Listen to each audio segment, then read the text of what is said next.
Welcome back to World Crisis Radio. And now we're aware, of course, that warmonger Butcher Barky Obama is now in Afghanistan celebrating another year of endless war and slaughter. And, of course, his wonderful innovation, his West Point speech of 1 year ago this week, where he essentially declared war on Pakistan. Check out the details at tarpley.net. Look at my article from that time, which was validated by leading observers in the region. So Obama's got a war policy. He's pushing tax cuts for the rich. He's pushing union busting. And there is at least a somewhat of an awareness in his left flank. He's also, remember, the person who brought you this cat food commission, the Bowles-Simpson Genocide Commission, that wants to strip you of your Social Security and your Medicare, among other things, and impose a whole series of regressive taxes that slam the poor and do basically nothing against the rich. That's all Obama. So Obama, the neoliberal, Obama now morphing into Bush before your eyes. So what are we going to do about it? Well, a key part of that has always been the fact that he's not constitutionally qualified to be president. So let's get an update on that front. And as usual, we want to go to our friend Phil Berg, distinguished attorney in Philadelphia, to see what's going on this critical front. Hello, Phil. How you doing, Webster? Hello to everyone out there. And, Obama just surprised everyone. He went to Afghanistan. Maybe he'll decide to stay there and become president of Afghanistan. Wouldn't that be nice? Well, according to WikiLeaks, the current guy is a paranoid. So maybe Obama, of course, a megalomaniac. Maybe he can qualify. Perhaps. Since I last spoke to you, we put out a press release indicating what we're doing, stressing that now the last case was turned down by the Supreme Court, the case by the New Jersey attorney, I think it's Puzio. So at this point, I think we're the only one left, except for a case that's floating around out in California, and that's my False Claims Act case, Quitem. I mentioned to everyone that we're preparing that for it. It still has to be a writ of cert to the U.S. Supreme Court.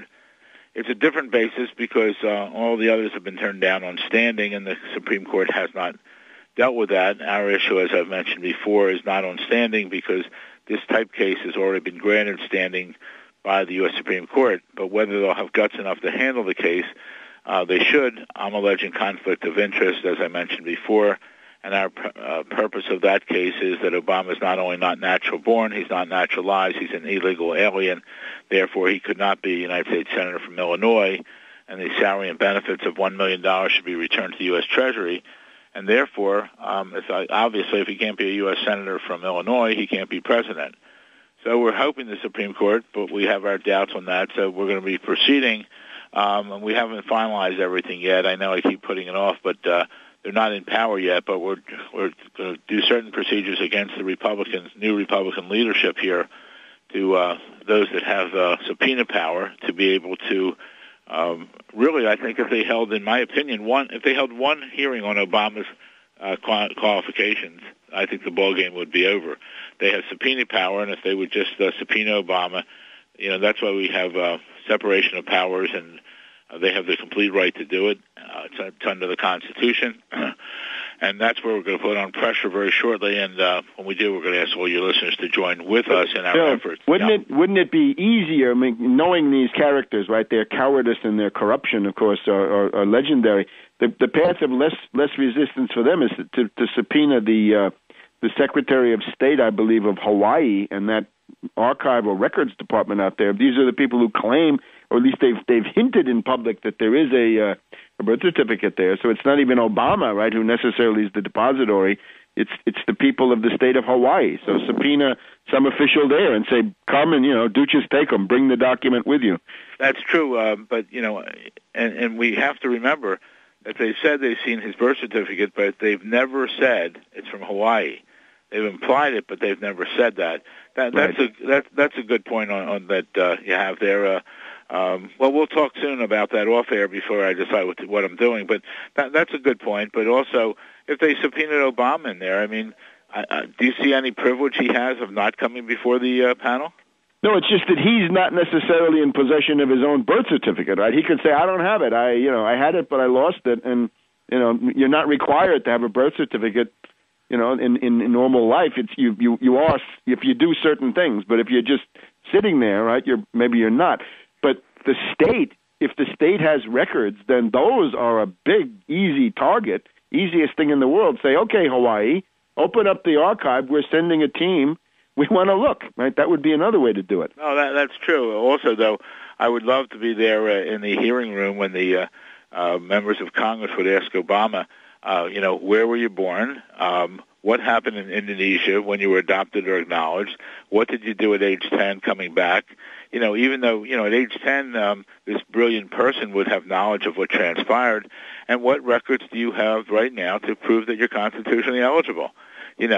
But again, once you get into this, then if you go directly at Obama, then he can bring in all of this stuff about executive privilege and so forth. And of course, in the case of Clinton, that didn't help Clinton, right? He still had to testify, or at least he had to testify on tape, right? Not come into the dock of the committee. But rather than have all of that froth brought up, why not just go to Hawaii and say, Hawaii, you claim you have records, right?